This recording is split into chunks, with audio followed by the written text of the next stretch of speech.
We welcome to the show the chairman of the House Ways and Means Committee. He's Jason Smith. Congressman, it's great to have you on, sir. Okay, let's go through it. Ivy League schools, they charge $50,000, $60,000, $70,000. They don't have to pay income taxes, sales taxes, property taxes. Are you going to probe the tax-free status of these universities over their pro-Hamas, anti-Israel rallies? Liz, it's great to be with you.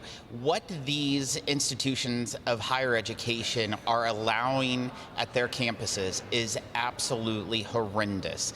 And the fact that they are tax exempt in numerous ways, we need to make sure that the Ways and Means Committee, the committee that has sole jurisdiction over tax policy, we call them in, we look into it, because it is unacceptable that tax-funded universities are allowing student organizations supporting terrorists. That is un-American and it's unacceptable. Will you be holding hearings on this? Are you going to call these college presidents in for hearings? We're going to be doing a lot on it, Liz. I think we need to look at their tax status of their huge billion-dollar endowments. We're going to be doing numerous things, but let me tell you, we're going to make sure that these universities actually are held accountable for what they are doing. You know, a lot of critics have said these universities should have already been hit with racketeering lawsuits for in lockstep raising tuition, slamming middle-class families with tuition gouging for things like college bling, like five-star cafeterias, white elephant football stadiums. It's basically the real estate hotel model. So they're gouging middle-class families, and they have an entrenched anti-American, anti-Israel now movement, like a wave moving through it. Liz, they should be focused on delivering high-class quality education to Americans, but unfortunately they're more focused on pushing woke liberal ideas across this country and ingraining them into the future generations, which is completely unacceptable. Train them to have bright futures, great careers with low debt. So we've got this. We have anti-Israel student groups accusing NYU of being complicit in the abuses of the Israeli government, condemning the broader NYU administration because one of their students didn't get a job offer from a law firm. That law firm dropped that job offer. So this is what's happening.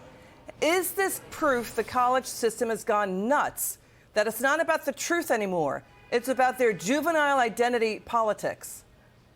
You know, as what you saw with the Cornell professor, it is absolutely unacceptable what these universities have been doing, and they need to be held accountable for it. It's gone on for way too long, but what we just witnessed in the last week is the worst massacre of the Jewish people since the Holocaust, and it was done by terrorists. And you have these public universities not disavowing this activity, in fact, supporting these protests. It's absolutely un-American. So here's the thing. Are you going to put forward legislation that says we will reduce, you're going to make universities, because we've seen data. University system and nonprofit sector, it's easily $10 trillion in assets, whereas a middle-class family has to pay taxes. Americans have to pay taxes. They do not. And they're doing things like this. Will you put forward legislation that says we're going to remove parts of your tax-exempt status because you've been abusing your position for years? I'm definitely not going to put the cart before the horse yet right now, Liz, but we are going to look at different tools that we can address their misgivings. In fact, in 2017, there was a tax created on these billion-dollar endowments. Maybe we need to revisit that. Maybe it wasn't enough. So taxing endowments, is that the idea? I think their tax rate is something like 1.5%, or maybe it's a capital gains rate. That's very low. So raise it, hit them with the higher tax on their endowments, because they're running basically the size of hedge funds, these large endowments, and they're tuition gouging still. Liz, these universities need to wake up, and they need to know that myself, the Ways and Means Committee, is not putting up of their of their actions of condoning terrorists. And we are going to use every tool that we can to make sure that it's addressed. You know, it's immature and it's like, you know, aggressive juvenilia, where the truth and words are turned upside down in these universities to justify identity politics. And now these students who back terrorists claim their schools are not a safe space for them anymore just because people don't want to hire them. They don't want to hire terrorist sympathizers. If you're a lawyer, you're going to be a terrorist sympathizer too? I mean, the victimizers, again, the victims, because it's all about their victimhood. Your final word.